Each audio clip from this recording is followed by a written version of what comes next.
Hello there. Harry Potter and the Philosopher's Stone, or the Sorcerer's Stone, whichever way you want to put it. Yeah, Harry Potter, the first one.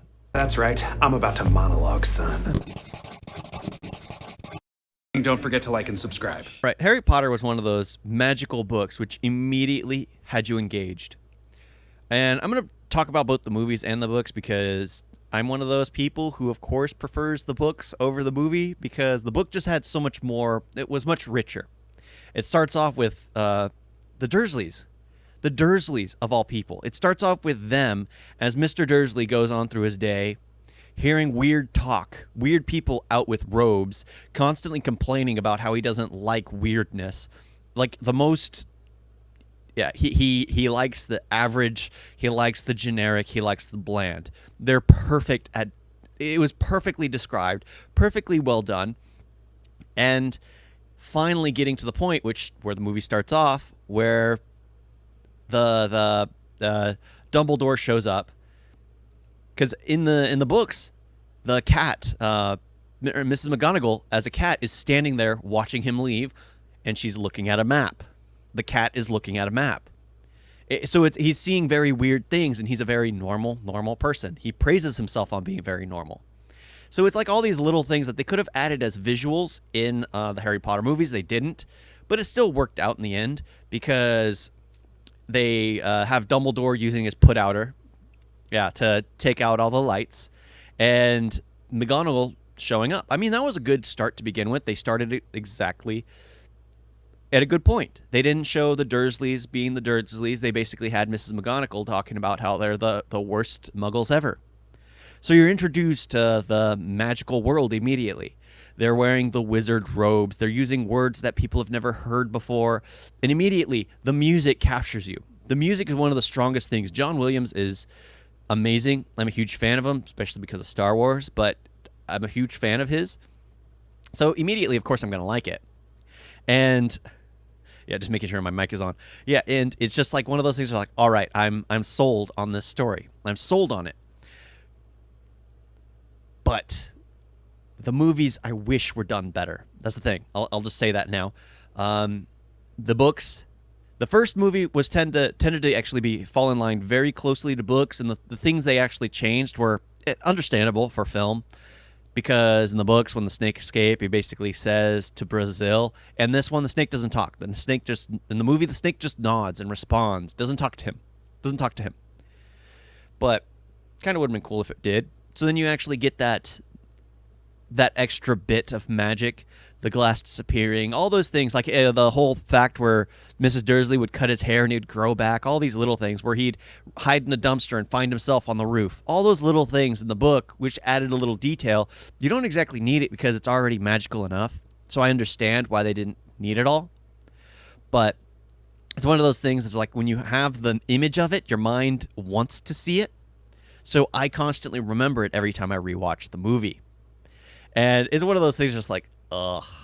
I don't like how I see things happening in my head which aren't appearing on the screen. And it's aggravating to do that, so I need to distance myself. But the first movie was absolutely fun and enjoyable to watch. I enjoyed the first, surprisingly. The first and second, kind of the best because they were the closest to the books than any of the others. They held true to a bit of everything, which was good. I actually enjoyed that.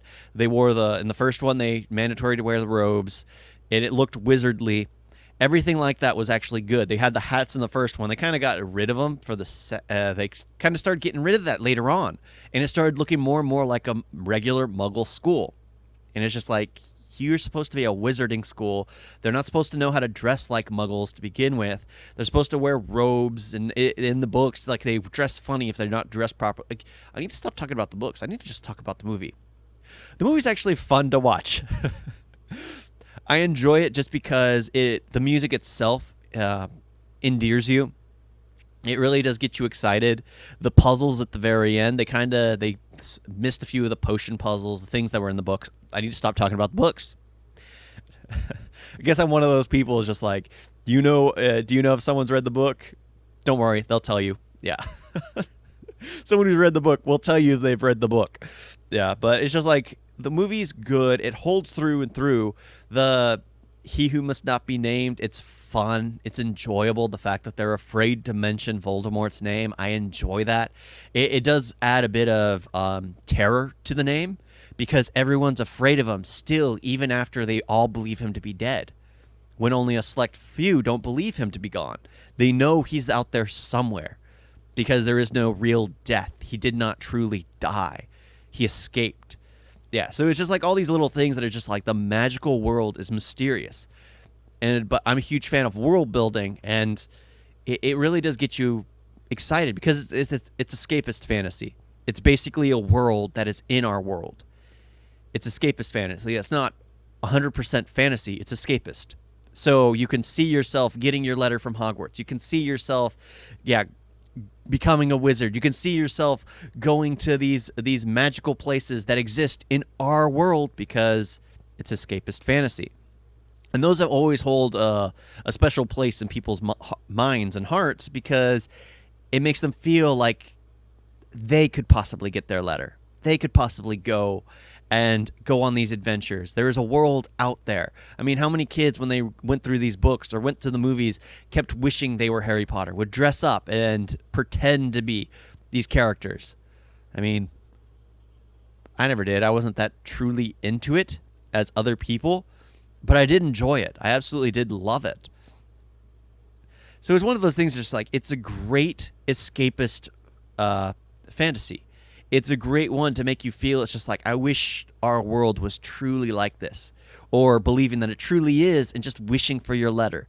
One of those things as a kid you just especially want to have happen, want to be real, truly expect it to just take you away on a journey. Because let's face it, a lot of our lives tend to be the same day in and day out. We wish we could fight trolls. We wish we could do all these things at school. Learn magic, cast spells, make things fly. Yeah, it's just like all these little things. Go on. I still don't know why fly on a broomstick. Why not have a magic carpet? That would be more comfortable than sitting on a broomstick. That's the one thing. I'm just like, do you know how uncomfortable that would be? Especially as a guy, that would be terribly uncomfortable. How would you fidget? I think they would need chairs on those things.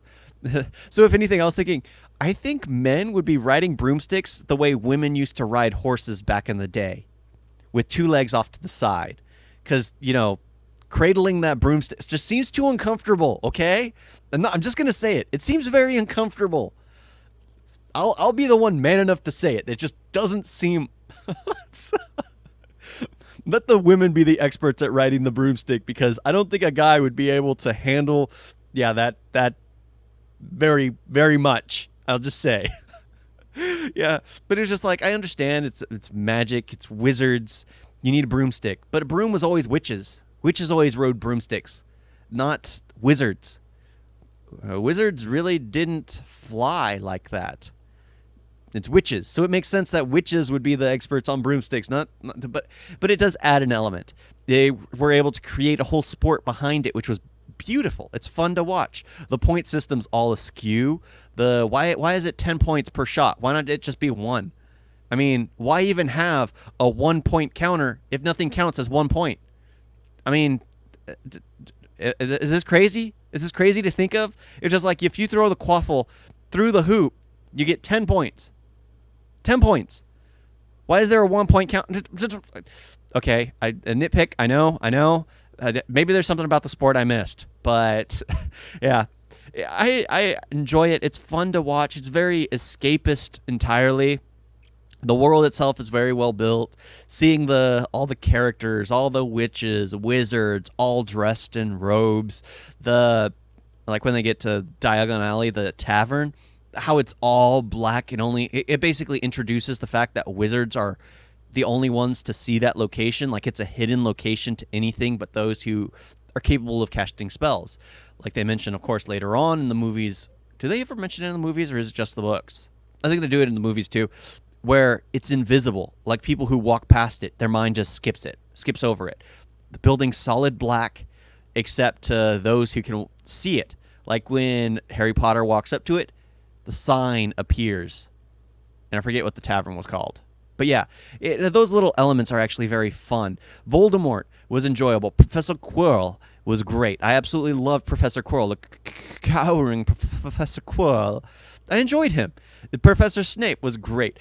I don't like what they do with Professor Snape, but having that character play Professor Snape, may he rest in peace. He was a great, amazing actor. One of the greatest, especially with his first film ever. You would never suspect that to be his first film because he did such an amazing job. Yeah, but it's one of those that's very well casted, very well acted throughout, kind of. I mean, children actors are always iffy to begin with, but it's the fact that you can believe it all in the end. It's just fun watch. Thank you all for watching. Talk to you next time. Toodles!